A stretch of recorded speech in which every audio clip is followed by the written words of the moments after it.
Hello students, मैं करण त्रिपाठी आप सभी का केटी क्लासेस द डिस्क्रिप्टिव हब में वेलकम करता हूं। स्टूडेंट्स, आज का सेशन हमारा जैसा कि आप देख रहे हैं मेटल्स एंड नॉन मेटल्स हम कवर कर रहे हैं, है ना। लास्ट के काफ़ी सारे जो हमारी क्लासेस हुई हैं उसके अंदर मैं एक बार रिकैप दे रहा हूं आपको। हमने एक्सट्रैक्शन पढ़ा है ना। चाहे वो हम हाईली रिएक्टिव मेटल्स की बात करें, मॉडरेटली रिएक्टिव मेटल्स की बात करें, लेस रिएक्टिव मेटल्स की बात करें, ठीक है।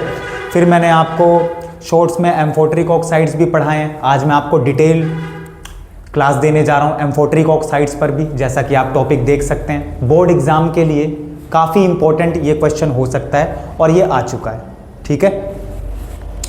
उसके बाद इससे पिछली क्लास में यानी कल हमने क्या किया था, तो हमने कल मेरे ख्याल से मेटल की वाटर के साथ रिएक्शन देखी थी।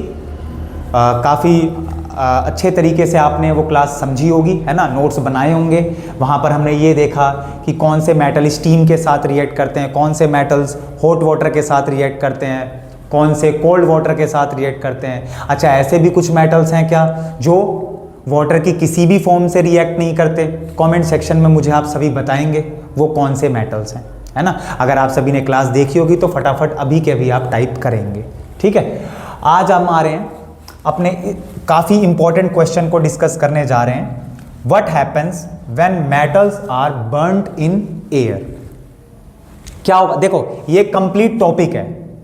मैंने इसको एक क्वेश्चन की शक्ल दी है ना, क्वेश्चन का फेस दिया है मैंने, लेकिन आप ध्यान रखेंगे कि ये पूरा एक कंप्लीट टॉपिक है और इसके अंदर हमें समझना है कि ये जो मेटल्स हैं इनकी अगर हम ऑक्सीजन गैस से रिएक्शन करेंगे, ठीक है, जब हम मेटल्स की ऑक्सीजन गैस से रिएक्शन करेंगे तब हमारे पास कौन से कंपाउंड निकल कर आएंगे। तो मैंने क्या बोला कि क्वेश्चन की फॉर्म में आप रखेंगे तो थोड़ा आपको लगेगा कि करण भैया इसका तो बहुत सारा सॉल्यूशन है, तो इसलिए थोड़ा सा मैं अगर क्वेश्चन यहाँ हटा के मैं इसको एक टॉपिक ही बोल दूँ, है ना, एनसीईआरटी का काफ़ी इंपॉर्टेंट टॉपिक है और कई बार बोर्ड एग्जाम में आपके आ रखा है, तो ध्यान से समझेंगे। क्वेश्चन अगर आपने लिख लिया है तो क्वेश्चन आप लिखा रहने दीजिए। वन बाय वन इसके पार्ट्स मैं आपको बताऊंगा, वो चीज़ें आपको समझनी है, क्योंकि यहाँ पर डिफरेंट मेटल्स लेंगे ना, किसी एक पर्टिकुलर मेटल की तो बात हो नहीं रही, मैंने मेटल्स लिखा है। तो चलिए बिना टाइम बर्बाद किए एक एक पॉइंट को यहाँ पर समझते हैं और कैसा भी क्वेश्चन इसके बाद आएगा, कोई सा भी अगर आपको मेटल दिया जाएगा कि क्या होगा अगर एक्स मेटल को ऑक्सीजन गैस से रिएक्ट कर रहे हैं तब क्या आएगा, है ना। मेटल ऑक्साइड को अगर वाटर से रिएक्ट कर रहे हैं तब क्या होगा, कौन से ऐसे मेटल्स हैं जो ऑक्सीजन से रिएक्ट नहीं करेंगे। जैसे हमने कल की क्लास में क्या पढ़ा कि ऐसे कुछ हमारे मेटल्स हैं जो ना तो स्टीम से रिएक्ट करेंगे, ना हॉट वाटर कोल्ड वाटर किसी से रिएक्ट करेंगे ही नहीं वो, है ना। इतने लीस्ट रिएक्टिव मेटल्स हैं। तो आज ऑक्सीजन के केस में भी हम कुछ मेटल्स ऐसे लास्ट में जाते जाते डिस्कस करेंगे। आइए students, what happens when metals are burned in air. तो जैसे आप जानते हैं कि अगर मैं मेटल्स की बात करूं तो मेटल्स जब ऑक्सीजन गैस से रिएक्ट करते हैं तो आपके जनरली एक अगर मैं रूल डिस्कस करूं आपको, है ना, तो सिंपल सा एक बेसिक पॉइंट यहां पर क्या निकल कर आता है कि करण भैया अगर मेटल्स ऑक्सीजन गैस से रिएक्ट करेंगे तो हमारे पास मेटल ऑक्साइड आएगा। क्या आएगा? मेटल ऑक्साइड, ठीक है। जैसे अगर मैं कॉपर की बात करता हूं, अगेन मैं कॉपर का केस अभी थोड़ी देर बाद भी डिस्कस करूंगा, पर यहां पर मैं चलो कर दे रहा हूं। कॉपर को अगर हम ध्यान रखेंगे, व्हेनेवर कॉपर इज हीटेड, ठीक है, when copper is heated in air then it will form its copper 2 oxide यानी क्यूप्रिक ऑक्साइड CuO, ठीक है। यहां आप ध्यान रखेंगे ये क्या है, कॉपर, ठीक है, 2 ऑक्साइड, ठीक है। इसकी कोटिंग हो जाती है कॉपर पर एक तरह से। तो ठीक है करण भैया, तो समझ आ रहा है ना, एक मेटल लिया आपने, ऑक्सीजन गैस से रिएक्ट करा है, उस मेटल का ऑक्साइड बन गया। अच्छा, इसमें कौन सी नई बात हुई? मैंने कहा चलो एल्यूमिनियम लेकर देखते हैं। तो एल्यूमिनियम जब ऑक्सीजन गैस से रिएक्ट करेगा तो आपके पास क्या आएगा, aluminium oxide Al2O3। Aluminium metal जब ऑक्सीजन गैस से रिएक्ट करेगा तो आपके पास क्या आएगा, एल्यूमिनियम ऑक्साइड। बैलेंसिंग आप कर लेंगे। तो आपने कहा ठीक है करण भैया, इसमें भी एज सच कोई हमें एक्सेप्शन देखने को नहीं मिल रहा है, बड़ी इजीली ये रिएक्शन हो पा रही हैं। मेटल्स ऑक्सीजन गैस से रिएक्ट करेंगे तो मेटल ऑक्साइड आएगा। आपने भैया कॉपर का केस बताया, एल्यूमिनियम का केस बताया। अब ध्यान से, है ना, ये तो आपका टॉपिक चल रहा है, लेकिन इसी के अंदर जो एक काफी इंपॉर्टेंट क्वेश्चन बनता है, जो कई बार एग्जाम में आ रखा है, वो ध्यान से आप सुनेंगे। ये तो ठीक है, मेटल के ऑक्साइड बन जा रहे हैं, लेकिन स्टूडेंट्स क्या होगा अगर मैं यहां पर एक तरह से, मान लीजिए हमने पीछे पढ़ा हुआ है ना, पिछली क्लासेस में, कि जब कभी भी हम मेटल ऑक्साइड की बात करते हैं, मेटल ऑक्साइड की, तो हमें यह पता है, एसिड बेस एंड सॉल्ट वाले चैप्टर में जाकर मेरी क्लासेस देखिए, वहां से आप समझ पाएंगे, है ना। एसिड बेस एंड सॉल्ट पर भी कुछ क्लासेस मैंने अपलोड कर रखी हैं, जो भी सबसे हमारे इंपॉर्टेंट सेशन है, जहां से एग्जाम में क्वेश्चन बनेंगे, वो मैंने आज से 2 महीने पहले ही अपलोड कर दिए हैं। तो ये पॉइंट अगर आपने वो क्लास देखी होगी तो आप समझ पाएंगे, ठीक है। मेटल ऑक्साइड्स मैंने आपको बताया जनरली बेसिक इन नेचर होते हैं, बेसिक इन नेचर, बहुत इंपॉर्टेंट पॉइंट है, एमसीक्यू में आ रखा है एग्जाम में, ठीक है। Non metal oxides acidic in nature और मेटल ऑक्साइड्स आपके बेसिक इन नेचर होते हैं। तो आप ध्यान देंगे कि मैं ऐसा कैसे कह पा रहा हूं, यह भी मैंने उन क्लासेस में समझाया हुआ है। आप ध्यान रखेंगे स्टूडेंट्स की जो एक रिएक्शन होती है एसिड प्लस बेस, जिसको आप न्यूट्रलाइजेशन रिएक्शन कहते हैं, सॉल्ट प्लस में वाटर मॉलिक्यूल, इसको हम न्यूट्रलाइजेशन रिएक्शन कहते हैं। तो यहां पर सबसे इंपॉर्टेंट पॉइंट जो कंसीडर करना है वो ये कि करण भैया अगर एसिड बेस के साथ रिएक्ट करेगा या बेस एसिड के साथ, तो हमारे पास हमेशा सॉल्ट बनेगा। वो सॉल्ट जरूरी नहीं है कि आपके पास वो कॉमन सॉल्ट ही हो, वो सॉल्ट कुछ भी, मेटल का सल्फेट हो सकता है, मेटल के क्लोराइड्स हो सकते हैं, मेटल का नाइट्रेट हो सकता है, मेटल्स का कार्बोनेट हो सकता है ना, ठीक है, फॉस्फेट हो सकता है, सॉल्ट, और वाटर मॉलिक्यूल रिलीज करेगा। अब यहां पर आप ध्यान देंगे कि अगर मैंने मेटल ऑक्साइड लिया, जैसे कुछ जो मेटल ऑक्साइड्स होते हैं, कुछ जो मेटल ऑक्साइड्स होते हैं आपके, वैसे मैंने आपको क्या बताया कि मेटल ऑक्साइड्स आपके जनरली बेसिक इन नेचर हैं, ठीक है, क्या है ये आपके बेसिक इन नेचर। लेकिन आप ध्यान देंगे कुछ मेटल ऑक्साइड्स ऐसे भी हैं, कुछ मेटल ऑक्साइड्स आपके ऐसे भी हैं जो बेसिक इन नेचर के साथ साथ एसिडिक इन नेचर भी हैं, ठीक है। करण भैया ये क्या बात हुई? हाँ, तो यहीं पर हमारा सबसे इंपॉर्टेंट टॉपिक आता है, जहां से कई बार बोर्ड एग्जाम में क्वेश्चन आ रखा है। आप प्रीवियस ईयर क्वेश्चंस देखिए, वहां पर आपको एम्फोटेरिक ऑक्साइड्स कई बार देखने को मिलेगा, कई सालों में। आप मतलब कहने का मतलब है कि प्रीवियस ईयर क्वेश्चंस जब आप देखेंगे तो जितना आप पीछे जाते जाएंगे आपको एम्फोटेरिक ऑक्साइड्स बार बार मिलेगा। तो एम्फोटेरिक ऑक्साइड्स का मतलब क्या होता है करण भैया? मतलब क्या, ये कौन से ऑक्साइड्स हैं? थोड़े से नाम थोड़ा अटपटा सा लग रहा है, एम्फोटेरिक ऑक्साइड्स हैं क्या भैया ये? तो एम्फोटेरिक ऑक्साइड्स स्टूडेंट्स आप ध्यान देंगे, ऐसे ऑक्साइड्स जो मैंने आपको यहां पर क्या बताया, ये पॉइंट आप भूल नहीं सकते मरते दम तक, कि मेटल ऑक्साइड्स जो हैं वो आपके नेचर में क्या होते हैं, बेसिक होते हैं। इसका प्रूफ मैं आपको दे रहा हूं, उसके बाद आप समझेंगे। देखो, जब भी मेटल ऑक्साइड, कोई सा एक मेटल ऑक्साइड ले लो आप, अगर वो एसिड के साथ रिएक्ट करेगा, ध्यान से देखेंगे स्टूडेंट्स, बहुत इंपॉर्टेंट रिएक्शन में डिस्कस कर रहा हूं। अगर मेटल ऑक्साइड एसिड के साथ रिएक्ट करेगा तो आपके पास क्या बनेगा, सॉल्ट प्लस वाटर।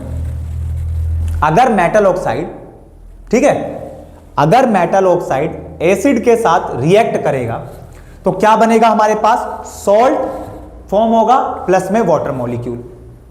तो करण भैया साफ साफ तो समझ आ रहा है कि क्या यहां पर आपको ध्यान रखना है कि बेस के साथ जब एसिड रिएक्ट करता है तो सॉल्ट फॉर्म होता है और वाटर मॉलिक्यूल।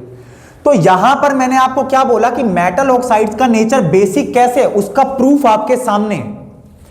एसिड के साथ किसको रिएक्ट होना होगा जिससे कि सॉल्ट बने और वाटर मॉलिक्यूल, ध्यान रखेंगे, एसिड करण भैया किसके साथ रिएक्ट करे कि सॉल्ट और वाटर मॉलिक्यूल आ जाए, तो एसिड बेस के साथ रिएक्ट करेगा।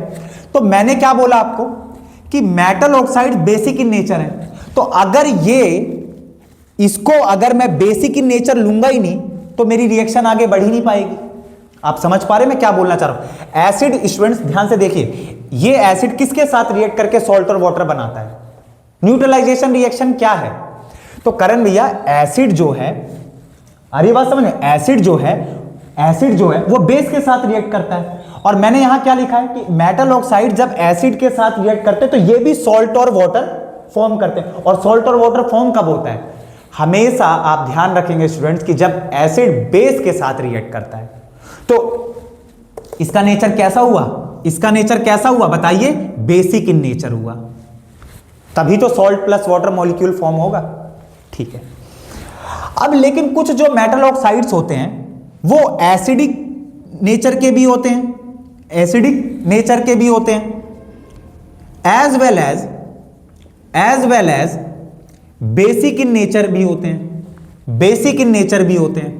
और उन्हीं ऑक्साइड्स को स्टूडेंट्स हम क्या बोलते हैं? Amphoteric oxides. यानी करण भैया ऐसे ऑक्साइड्स जो नेचर में एसिडिक भी हैं और नेचर में बेसिक भी हैं, उन मेटल ऑक्साइड्स को मैं क्या कहूंगा? Amphoteric oxides.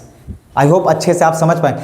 बाकी मैंने क्या बोला, जनरली जो मेटल ऑक्साइड्स हैं वो आपके क्या हैं? नेचर में बेसिक हैं, लेकिन कुछ ऐसे भी मेटल ऑक्साइड्स हैं जो बेसिक के साथ साथ एसिडिक भी होते हैं, उन्हीं को हम एम्फोटेरिक ऑक्साइड्स बोलते हैं। करण भैया एग्जाम्पल दो तो माने, है ना? तो चलिए एग्जाम्पल्स समझते हैं इसके। हमारे पास ऐसे ऑक्साइड्स हैं जो नेचर में बेसिक होने के साथ साथ एसिडिक भी हैं, और वो ऑक्साइड्स हैं आपको 10th क्लास के केस की अगर मैं बात करूं अपने बोर्ड एग्जाम, तो 2 ऑक्साइड्स आपको ध्यान रखने हैं स्टूडेंट्स, एक एल्यूमिनियम ऑक्साइड और दूसरा जिंक ऑक्साइड। ये 2 ऑक्साइड्स आप ध्यान रखेंगे, एक एल्यूमिनियम ऑक्साइड Al2O3 और दूसरा ZnO जिंक ऑक्साइड। ये दोनों ऑक्साइड्स कैसे हैं? हमारे एम्फोटेरिक ऑक्साइड्स हैं। कैसे ऑक्साइड्स हैं? तो आप ध्यान रखेंगे एम्फोटेरिक ऑक्साइड्स। और एम्फोटेरिक ऑक्साइड्स का मतलब अब मुझे शायद रिपीट करने की जरूरत नहीं पड़े, आप समझ चुके हैं कि ये नेचर में बेसिक के साथ साथ एसिडिक भी हैं दोनों। करण भैया रिएक्शन बताइए। और क्योंकि आपको ध्यान रखना है, यानी अगर मैं एल्यूमिनियम ऑक्साइड की बात करूंगा, कि कई बार रिएक्शन आ चुकी है स्टूडेंट्स, है ना? बहुत ध्यान से समझेंगे प्लीज। एल्यूमिनियम ऑक्साइड जब, अब देखो, यानी इसका नेचर एसिडिक भी है और इसका नेचर बेसिक भी है, यानी ये एसिड के साथ भी रिएक्ट करके सॉल्ट प्लस वाटर फॉर्म करेगा और ये बेस के साथ भी रिएक्ट करके सॉल्ट प्लस वाटर फॉर्म करेगा। आ रही है बात समझ में? इस वजह से मैं इसको क्या कह रहा हूं? Amphoteric oxide. यानी एसिड के साथ रिएक्ट करके भी स्टेबल प्रोडक्ट्स सॉल्ट और वाटर आएंगे, बेस से भी रिएक्ट करके सॉल्ट प्लस वाटर फॉर्म होगा, इसलिए इसको हम एम्फोटेरिक ऑक्साइड कह रहे हैं। रिएक्शन देखिए, रिएक्शन आ चुकी है आपके एग्जाम में। एल्यूमिनियम ऑक्साइड जब हाइड्रोक्लोरिक एसिड के साथ रिएक्ट करेगा तो आपके पास क्या बनेगा? Aluminium chloride, aluminium chloride plus में वाटर मॉलिक्यूल। So easy. यानी यहां से क्या पता चल रहा है? यहां से क्या पता चल रहा है? कमेंट सेक्शन में बताइए। अगर एल्यूमिनियम ऑक्साइड HCl से रिएक्ट करके सॉल्ट बना रहा है, सॉल्ट फॉर्म कर रहा है और वाटर मॉलिक्यूल, तो इसका मतलब क्या है स्टूडेंट्स? कि एल्यूमिनियम ऑक्साइड का नेचर यहां क्या है? बेसिक। एल्यूमिनियम ऑक्साइड का नेचर क्या है? बेसिक। वो तो हम जानते ही हैं करण भैया कि मेटल ऑक्साइड्स तो बेसिक इन नेचर होते हैं। अब देखते हैं कि एल्यूमिनियम ऑक्साइड का नेचर एसिडिक कैसे है। तो अगर मैं एल्यूमिनियम ऑक्साइड को सोडियम हाइड्रोक्साइड से रिएक्ट करता हूं, अगर मैं एल्यूमिनियम ऑक्साइड को सोडियम हाइड्रोक्साइड, स्ट्रॉन्ग बेस है ना, कास्टिक सोडा कॉमन नेम, ध्यान रखेंगे, तभी भी आपके पास सॉल्ट और वाटर आएगा। और क्या ध्यान रखेंगे? Neutralisation reaction, salt plus water, salt और वाटर प्रोडक्ट में आ रहे हैं और यहां पर रिएक्टेंट में अगर कोई भी एक रिएक्टेंट हमारा एसिड है तो दूसरा जो भी आपने ऑक्साइड लिया वो आपका बेसिक इन नेचर होगा। अगर आपने बेस लिया है तो जो मेटल ऑक्साइड है वो एसिडिक इन नेचर होगा, क्योंकि वो न्यूट्रलाइजेशन रिएक्शन को फॉलो कर रहा है। आपके पास salt plus water molecule form हो रहे हैं। आ रही है बात समझ में? तो एल्यूमिनियम ऑक्साइड जब स्ट्रॉन्ग बेस सोडियम हाइड्रोक्साइड के साथ रिएक्ट करेगा तो भी सॉल्ट आएगा। लेकिन आप ध्यान रखेंगे कि ये जो सॉल्ट आएगा ये थोड़ा कॉम्प्लेक्स सॉल्ट है, यानी यहां पर सोडियम ऐसा नहीं, जैसे यहां आपने क्या देखा कि अगर मैं इसको थोड़ा सा आयोनिक फॉर्म में आपको बताऊं तो आयंस इसके H+ आयन, Cl- आयन, और इसके आयंस एल्यूमिनियम आयन और ऑक्साइड आयन। तो एल्यूमिनियम आयन और क्लोरीन आयन, एल्यूमिनियम क्लोराइड और वाटर मॉलिक्यूल। उसी तरीके से यहां ऐसे मत कर देना कि इस तरीके से सोच रहे हो अगर मन में, तो गलत हो जाएगा स्टूडेंट्स। ठीक है, आपको अगर ऐसा लग रहा है तो यहां पर थोड़ी सी मिस्टेक्स, थोड़ी नहीं बड़ी मिस्टेक हो जाएगी कि आपको, अब आप खुद सोचो ना, यहां एल्यूमिनियम हाइड्रोक्साइड थोड़ी ना बनने जा रहा है। अगर आपको मतलब डिसोसिएशन में आप महारत हासिल कर चुके हो तो करते करते कहीं ये मत कर देना कि इस रिएक्शन के साथ भी ऐसे, है ना, डिसोसिएट करके आप कर रहे हो। ये यहां पर उस फॉर्म में स्टेबिलिटी अचीव नहीं होगी इस कंपाउंड की। तो ऐसा मत कर देना कि ये एल्यूमिनियम आयनीकरण भैया हो तो रहा है साफ साफ, क्या दिक्कत क्या है भैया, एल्यूमिनियम हाइड्रोक्साइड सोडियम ऑक्साइड, नहीं, गलत हो जाएगा। एल्यूमिनियम हाइड्रोक्साइड नहीं बनेगा यहां पर। यहां पर आपका एक कॉम्प्लेक्स सॉल्ट मैंने बताया जहां पर 2 मेटल और 1 नॉन मेटल, यानी स्टूडेंट्स ये सोडियम एल्यूमिनियम ऑक्सीजन दोनों के साथ मर्ज कर जाएगा। यहां कोई भी मेटल अलग नहीं होने जा रहा है। तो आप ध्यान देंगे कि ये जो सोडियम है ये एल्यूमिनियम और ऑक्सीजन दोनों के साथ आ जाएगा, और आपके पास जो सॉल्ट आएगा उसका नाम है सोडियम एल्यूमिनेट, और प्लस में H2O। आई होप अच्छे से समझ पाए होंगे आप। करण भैया फॉर्मूला तो बताओ, ये क्या बात हुई? आप हमेशा केमिकल फॉर्मूला शो करते हो, नाम तो आप सिर्फ बोलते हो, यहां तो आपने नाम लिख दिया। हाँ, नाम बहुत इंपॉर्टेंट है स्टूडेंट्स। और ये भी एक सॉल्ट है, मैंने आपको पता नहीं कितनी पीछे की क्लासेस में कई बार बता रखा है कि अगर मेटल के आगे जो भी नॉन मेटल लग रहा है उसके आगे लास्ट में अगर ATE तो वो क्या होगा, सॉल्ट होगा। जैसे metal carbonates, metal sulphates, metal nitrates, metal chlorides, ये सब क्या है आपके, सॉल्ट है।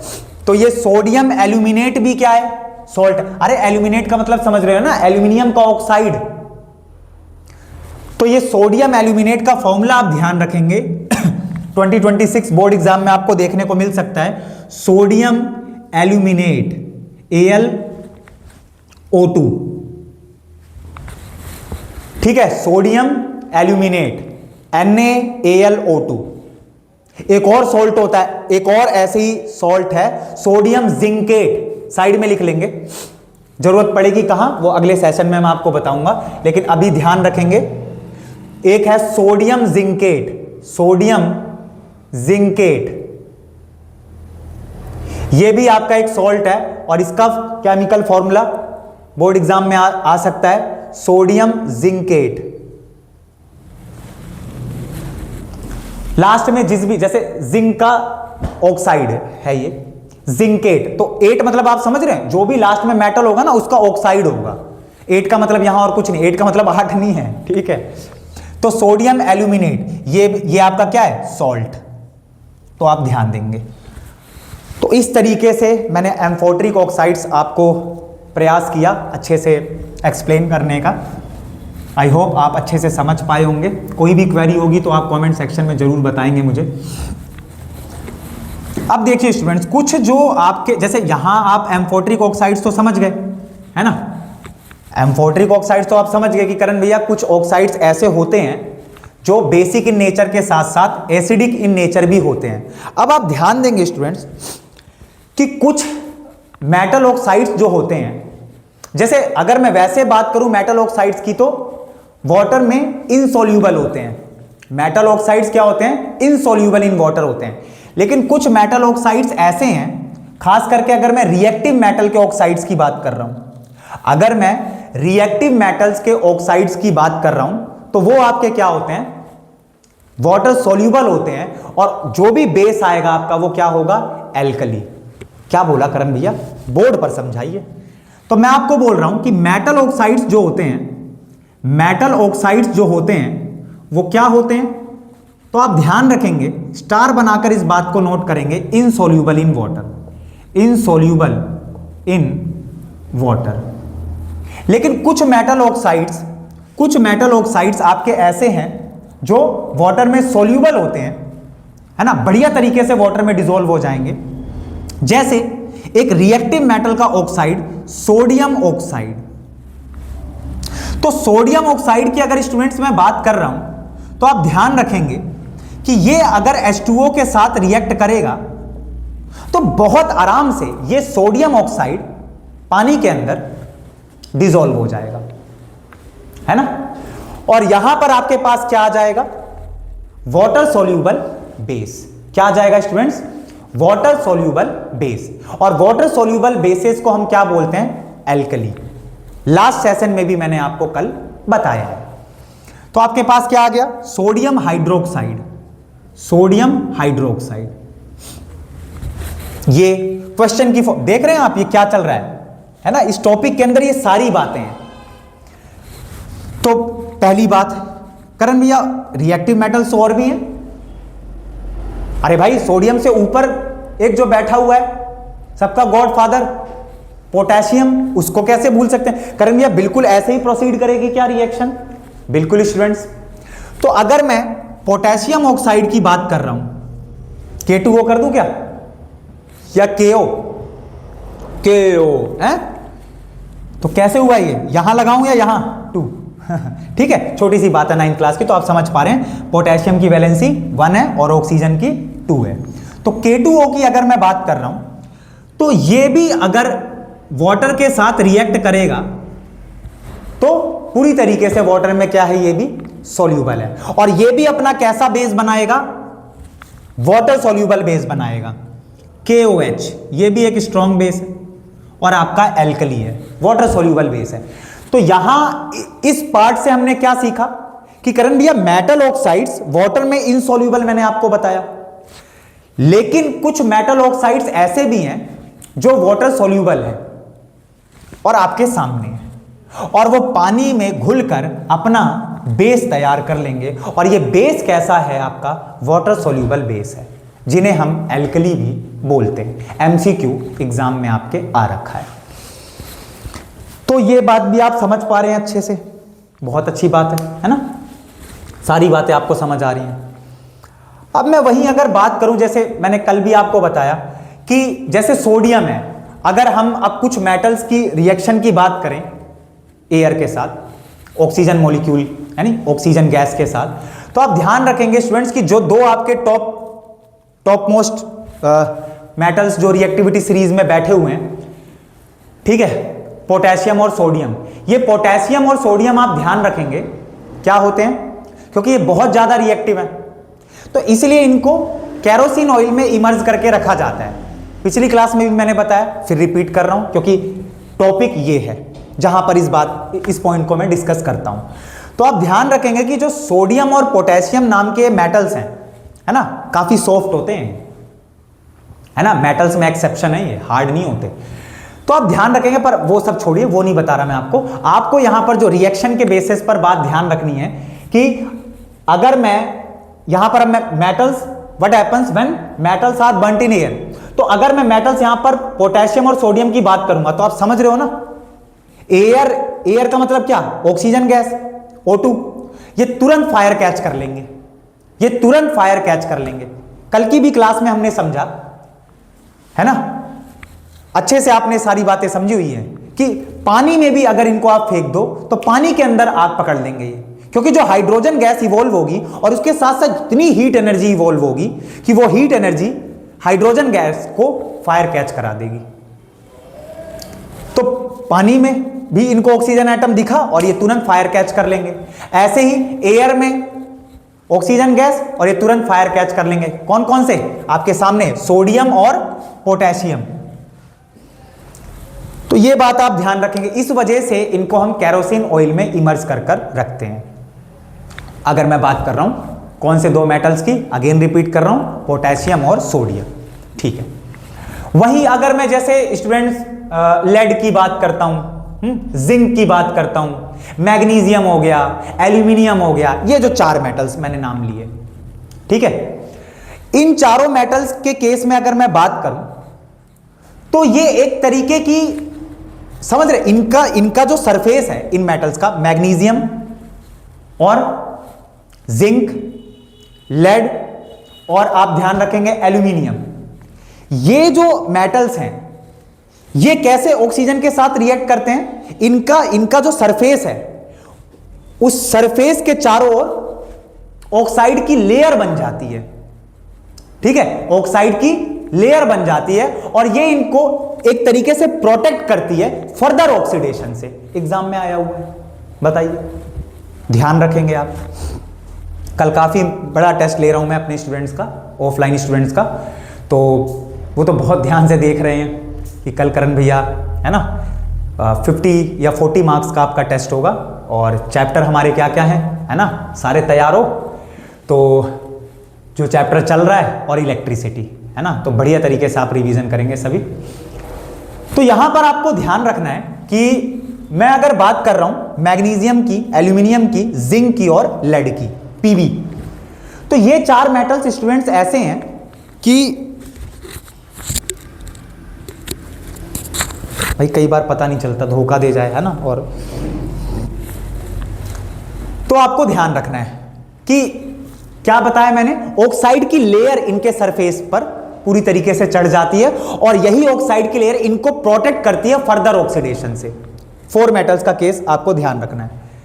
वहीं अगर मैं आयरन की बात करूं, आयरन Fe की, फेरस की, तो ये जो Fe है it does not burn on heating, Fe does not burn on heating, but iron filings जो होती हैं, आयरन फिलिंग्स जो होती हैं वो आप ध्यान रखेंगे कि उनको अगर आप, जो आपका बर्नर का फ्लेम है, ठीक है, बर्नर का फ्लेम बोल रहा हूं, ठीक है, यानी एक तरीके से आप ऐसे समझिए कि आयरन का जो केस मैंने बताया आपको, it doesn't burn on heating but iron filings, ये आप ध्यान रखेंगे कि आयरन फिलिंग्स की अगर मैं बात करूंगा तो ये एकदम मतलब विगरसली रिएक्शन आपको देखने को मिलेगी। आयरन फिलिंग्स का अगर मैं केस ले रहा हूं, है ना, मतलब एक तरीके से पाउडरिस फॉर्म में, आयरन फिलिंग्स का मतलब आप समझ पा रहे हैं ना स्टूडेंट्स, जो आयरन है ना वो एकदम पाउडर फॉर्म में, उसको अगर आप आग में डाल दो, पट पट करके वो पूरी तरीके से जलना स्टार्ट हो जाएगी। आ रही है बात समझ में। वहीं अगर मैं बात करूं कॉपर की, सारे मेटल्स मैं आपके सामने डिस्कस कर रहा हूं, अगर मैं बात करता हूं कॉपर की, तो कॉपर के केस में आपको क्या ध्यान रखना, कॉपर भी इजीली नहीं, कॉपर का तो मैंने अभी शुरुआत में ही केस डिस्कस किया, तो कॉपर के केस में स्टूडेंट्स आप ध्यान देंगे कि कॉपर मेटल विल, अगर यहां पर जैसे अभी मैंने रिएक्शन यहां पर आपको बताई थी कॉपर की, अगर मैं बात कर रहा हूं तो कॉपर, ये जो इजीली आप देख पा रहे हैं ना, ये ब्लैक ऑक्साइड है, ये क्या है, ब्लैक ऑक्साइड है ना, और इसकी कोटिंग हो जाती है कॉपर मेटल पर, चारों ओर इसकी कोटिंग हो जाती है, और ये भी आपका क्या होता है, काफी आपको एक तरीके से हॉट कॉपर मेटल लेना होता है, और तब ये ऑक्सीजन गैस से रिएक्ट होकर ब्लैक ऑक्साइड की लेयर यानी आपको देखने को मिलेगी, कोटिंग हो जाएगी पूरी तरीके से। और वहीं अगर मैं लीस्ट रिएक्टिव मेटल्स की बात करूं, और आप जानते हैं लीस्ट रिएक्टिव मेटल्स, तो जैसे मैं गोल्ड की बात कर रहा हूं, सिल्वर की बात कर रहा हूं, ठीक है, तो इनका केस अगर मैं यहां पर लेकर चलूं तो ये रिएक्ट ही नहीं करेंगे। तो आई होप आप सारी चीजें यहां पर समझ पाए, ठीक है। तो इसी नोट पर मैं क्लास को ओवर करने जा रहा हूं, ठीक है। इसका अच्छे तरीके से आप रिवीजन करिए, इसमें कोई भी क्वेरी अगर आपकी बनती है तो कमेंट सेक्शन में मुझे जरूर बताएंगे आप सभी, है ना। तो नेक्स्ट सेशन में मिलते हैं फिर स्टूडेंट्स, सी यू ऑल।